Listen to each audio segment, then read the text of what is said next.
Okay, we're finally back doing an NXT show again for the first time in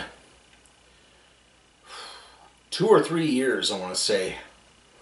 Let's see, when did Braun Breaker lose his championship? That was when he lost to Ziggler. And that was, I think, just before WrestleMania 38, wasn't it? Yeah, because I believe it was WrestleMania in Dallas, because I didn't cover the one, before the one in Mania, before in Los Angeles. So yeah, it's been a while. Basically, I'd kind of really soured on it. It was too much crossover with the main roster, too many main roster wrestlers stepping out and winning championships, and it was even going on last year. It's just not for my taste to have stuff like that happen. I'd much rather it be the brand define the next generation of WWE superstars than, and then mixing in some of the top indie talent, than rather, than something for, Baron Corbin to go hang out on because, he's not doing anything on the main roster. Sorry.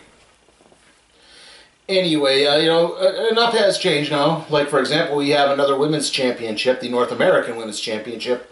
The first ever champion got crowned in our first match tonight in a 6-way ladder match. Excuse me. You had Sol Ruka,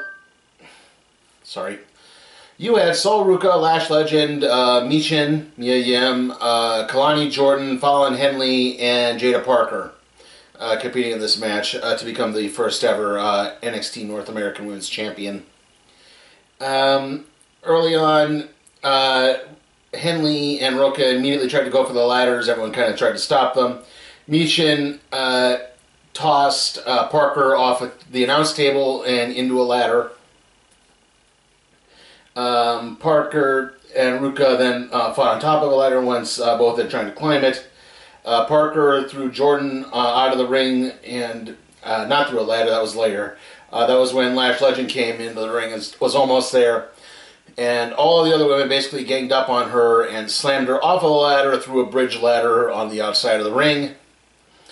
Parker and Jaden, like I said, Ruka and Fallon got into a ladder, or Fallon Henley got into a fight with a ladder as well. Henley got knocked out and then just didn't do anything the rest of the match. Michin had a big spot on the ladder as well. It got toppled over. At this point, again, brawling occurred to the outside of the ring. Michin hit her finisher on, it wasn't Ruka, it was Parker. That's who it was. However, at that point, Kalani Jordan managed to catch Michin off guard with a big kick. She hit her split-legged moonsault finisher, I forget what it's called, and then climbed the ladder to grab the championship and become the first ever NXT North American Women's Champion. Or Women's North American Champion, or whatever you want to call it. Again, rushed finish, I think, because once she started climbing, I'm like, okay, someone's going to get in there and stop her, right? Because it was just the ring was just oddly empty. Usually when something like that happens, it builds up to something, and then it just didn't. And she grabbed it and was like, well, that was it. And unfortunately this kind of became a bit of a motif for the night. It just ended, and it was good for her. I'm not quite sure what her gimmick necessarily is. She just seems to be like Miss Positivity. I know she had I know she was a Big Ten competitor, possibly gymnastics, but that's about all I can tell you. So yeah, it didn't quite work as well. After that, we had the NXT Tag Team Championship match. Nathan Frazer and Axiom taking on the OC of Gallows and Anderson. Frazer and Axiom. They keep mispronouncing Frazer's name. It's Frazer, F-A-R-Z-E-R. There's no I, so it's not Frazier. That's a different pronunciation. That just irks me when that happens. Right off the bat, they hit a nice double team move on Anderson, where Axiom had Anderson in the octopus stretch, and Frazer then hit a running drop kick. Axiom had an injured shoulder at some point. Gallows and Anderson had kind of focused on it. Axiom did counter a power slam into a DDT. Fraser got the hot tag and hit a missile drop kick on Anderson. Anderson hit Fraser with a TKO, followed by a back suplex neckbreaker combination. Axiom countered the Magic Killer into a sleeper hold. They got to the brawling on the outside of the ring. Fraser tried to do a torpe to the outside. Gallows caught him and choke bombed him into the ring apron. Gallows, like I said, and then there was some more fighting. Looked like they were going to hit another Magic Killer. Axiom just managed to fight out of it. Caught Anderson with a nice move, sent Gallows out of the ring again. Fraser managed to recover and blind tag, and they hit a Spanish Fly Phoenix Splash combination for the 3 count and the victory. Like I said, overall good match. Kind of feeling again the Gallows and Anderson weren't going to win. I'm not always a huge fan of the, again, main roster guys coming down to NXT. Like, even guys with the resume of Gallows and Anderson, it just, yeah, it's like, you know, you have Gallows going, an actual tag team going around backstage wreaking havoc. Shouldn't they be the ones getting the championship opportunity in this situation? Not, again, like, guys who have nothing to do on the main roster. Yeah, it's just always, yeah, leaves me feeling a little cold, for lack of a better term there. After that, we had the Underground match, the NXT Underground, that is. Basically, this is MMA style. You only win by knockout or submission. And it's Shayna Baszler and Lola Vice. And both women obviously have MMA backgrounds. They're playing off that. Lola Vice, I think, has also taken pretty well to the professional wrestling aspect of it. The performance part of it, not just being an MMA fighter. Right off the bat, though, this was very much an MMA fight with spangly spandex on. Baszler hit nice hip toss and then tried to get on the rear naked choke body scissors. Vice fought back. Baszler hit multiple suplexes. Vice came back, tossed Baszler into the ring post. They actually brawled to the outside of the ring. The ring has no ropes in this scenario. And then there's people around slamming the ring mat. They're trying to give that Fight Club feel to it. They fought to the outside of the ring. They actually set up the announce table. Vice dodged a knee strike, causing Baszler to hit the table. She locked on a knee, Vice locked on a knee bar out back in the ring. She modified it into a rear naked choke. Baszler fought out of it. They fought around a bit more. Baszler locked on the rear naked choke a couple more times. Baszler tried to go for well, actually what happened was Vice hit her spinning back fist, sending Baszler out of the ring, so they couldn't count the knockout because it has to happen in the ring. Then why take off the ropes? Yeah, and then yeah, so she fought back outside. Baszler came back, tried to put a guillotine choke on it. Didn't quite work because, again, it's outside the ring, so they can't do anything about it. Again, the one flaw in this match. They got back in. Baszler tried to go for another rear naked choke. Vice fought of it, hit a big kick, hit her spinning back fist, and that was enough to get the TKO finish. So, yeah, it was an entertaining match, I would say. Better than the MMA rules Baszler-Rousey match we got last year. I think in this case they do somehow better. Someone there managed to understand how they book these types of things. But still, again, there's kind of the, if you're not going to count people if they're out of the ring, then why take the ropes off the ring? I don't quite understand that aspect. And I know that NXT Underground / what used to be Raw Underground for those few months back, it was 2021. They're trying to go for a Fight Club feel, but still, it's just like there's a lot of bizarreness in this that I don't think quite worked in the performance aspect. I will say this, better executed, but still not spectacular. Okay, a few more news and notes here. Obviously, SummerSlam 2026 is going to be 2 nights in Minneapolis, basically as a mea culpa, because we were supposed to get WrestleMania next year, but then we changed our minds. If you don't know the backstory there, all rumors, it seemed like a done deal that next year Minneapolis was going to get WrestleMania 41. However, because this year, the week leading up to Mania, it was cold and rainy most of the week, and that apparently affected a lot of the attendance to the WWE, the fan access things, and the video game tournament and the Hall of Fame, apparently. That it apparently soured WWE on the idea of ever doing northern-based WrestleManias ever again. Even if the stadium is technically an indoor stadium, thus weather wouldn't play that much of a... Yeah, like, I still try to understand the reasoning. Like, they don't want weather to affect things, but everything's indoors. The only thing I guess would be travel, but even then it's like, it wasn't thunderstorms or anything, it was just cold and rainy.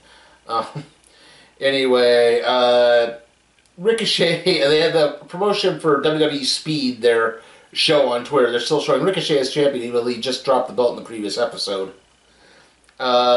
Eddie Thorpe and Wendy Chu are coming back next Tuesday. Jordan Grace Kalani Jordan and Sexy Red, the host of Battleground, celebrated the backstage. Also, we'll get to that when we get there. So anyway, moving on to our next match. That's the triple threat match for the NXT North American Championship. Obafemi versus Wesley versus Joe Coffey. The whole vignette basically focused on Obafemi and Wesley. It didn't mention Joe Coffey at all. So, yeah, it really shows you how far Gallus has fallen down the pecking order here. Right off the bat, it looked like Wesley and Coffey were going to partner up and work together, but they did hit a double drop kick to send Femi out of the ring, but then, yeah, it didn't really last. It didn't really go after or anything. Lee did hit a Phoenix Splash on Coffey.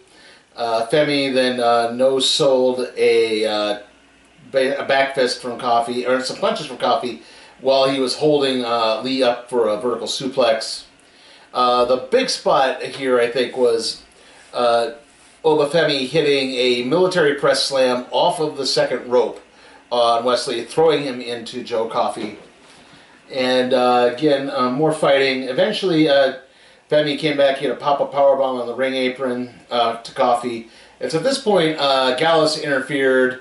They pulled the ref out of the ring during a 3 count. It distracted Femi enough that they were able to jump him. And as that was happening, Wesley hit the cardiac kick on Coffey. But again, they pulled the ref out of the ring at that point. Gallus pulled the referee out of the ring. Wolfgang and Mark Coffey, that is, pulled the ref out of the ring. They started fighting a bit more, however. Obafemi came back. Wesley hit a dive on Gallus to the outside to take them out. Obafemi came in, hit pop-up power bombs on both Coffey and Wesley to get the 3 count of the victory and retain. Overall, entertaining match. A good use of interference, I think, in this. Once I saw Wesley hit the dive to the outside and Femi that was still up, I was like, yeah, I figured that Coffey wasn't going to win this. Especially that's, again, they didn't show him in the vignette. He's part of the match too, guys, come on. And then later, backstage, they interviewed a still upset Wesley because he didn't feel like he got his proper chance. Only then he got attacked by Gallus. And again, this is the one problem I have with the triple threat aspect of this. I mean, again, obviously Wesley is coming back from a severe back injury, at least in the storyline. He's told he might not be able to work anymore. I get that, and so you want to build that up, but at the same time, to throw Joe Coffey into the mix didn't really make any sense. You could have had Femi versus Coffey and then build to Lee versus Femi, because I do think Lee is the one who's ultimately going to take the championship back here, but I'm not entirely sure where exactly or what exactly is going on there. Alright, our next match is the NXT Women's Championship match. The TNA Invasion, as it's Roxanne Perez putting the championship up against TNA Knockouts champion Jordynne Grace. Right off the bat, looked like Grace was going to counter an Enziguri, but Roxanne Perez powered out of that, slapped Grace. Then when Grace had her up in a powerbomb position, Perez hit a big thumb to the eye. At some point, Grace started bleeding. I think she bit Grace at some point. Grace countered a crossbody into a slam. Grace came back, hit a torture rack slam off the second rope. She hit her spinning back fist, a lariat, a spine buster. Perez came back, countering a muscle buster into a DDT. Grace eventually did come back and hit that muscle buster. Perez came back and hit a torpe DDT through the ropes.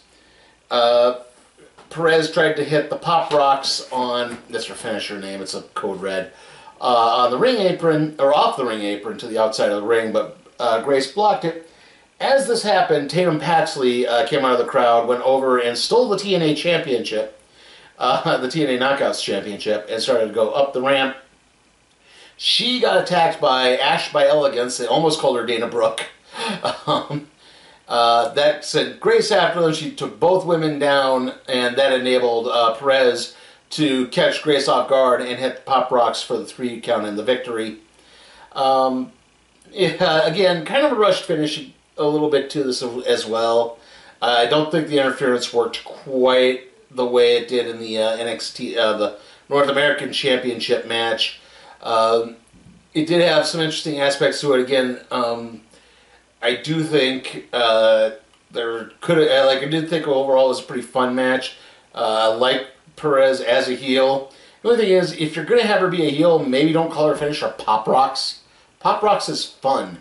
And, you know, she's not the Goody Two-Shoes character she was a couple of years ago anymore. So, yeah, just kind of a weird thing to notice there.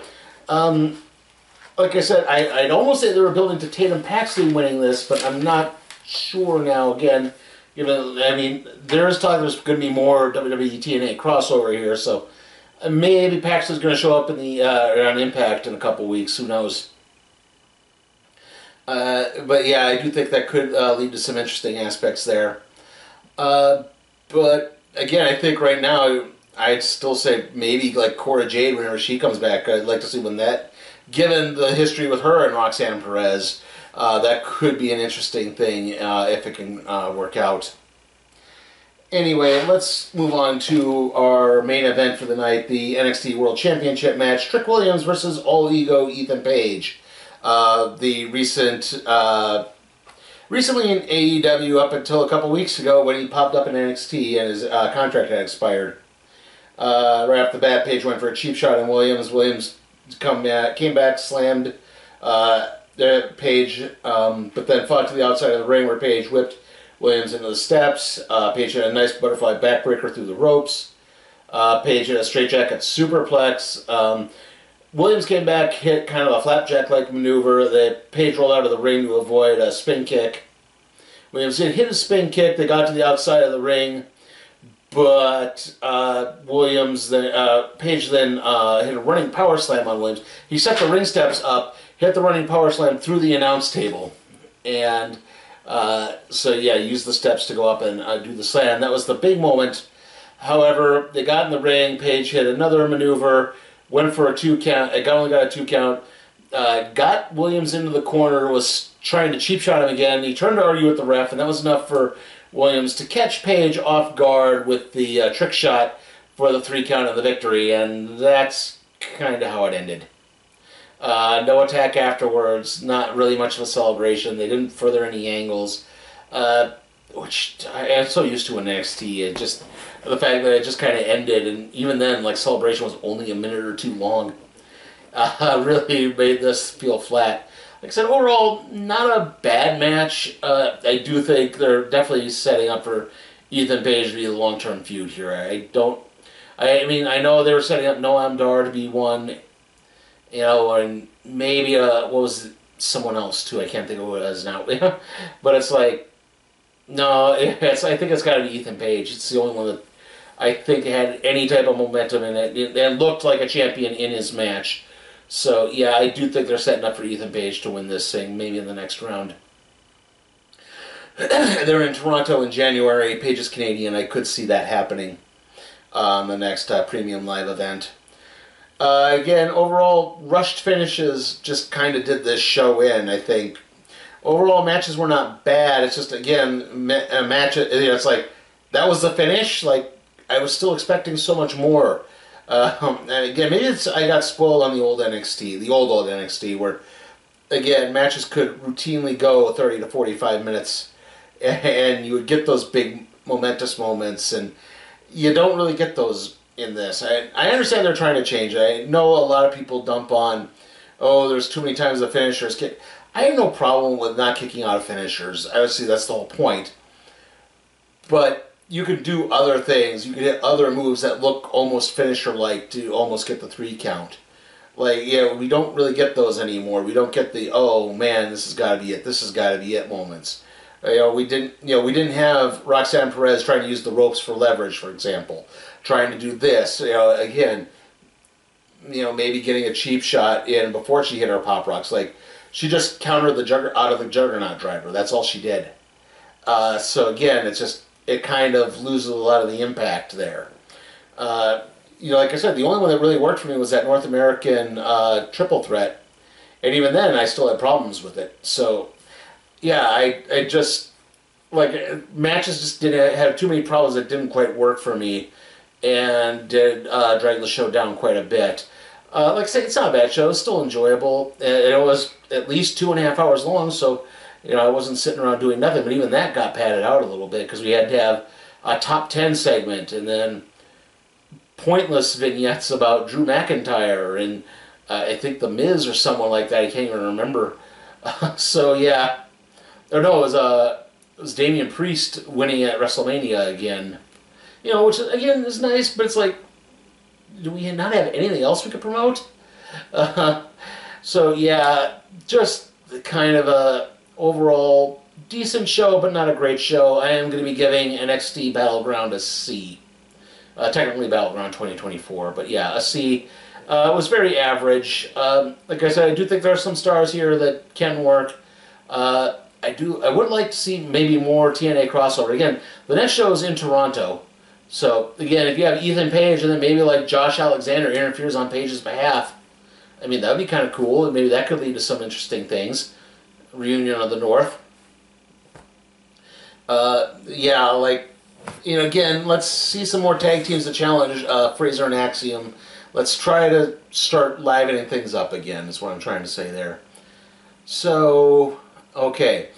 I had intended to get the random trade review on Infinity Man and Forever People up today. I posted this earlier on the community tab, but editing just took way too long. My computer is old. I need to get it replaced soon.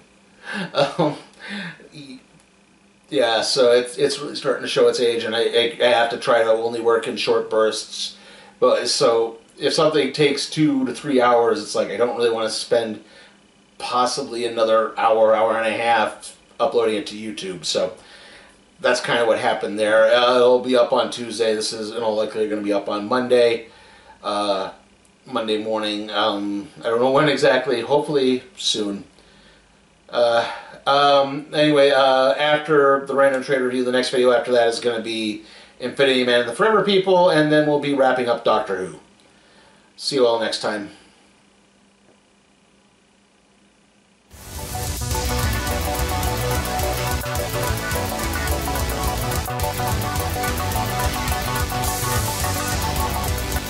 Hey guys, remember you can help me maintain and possibly even expand my professional wrestling coverage by supporting me on Patreon at patreon.com/SleepyTimeForCat Productions. Also, remember to like the video, comment, share, subscribe, and ring that notification bell.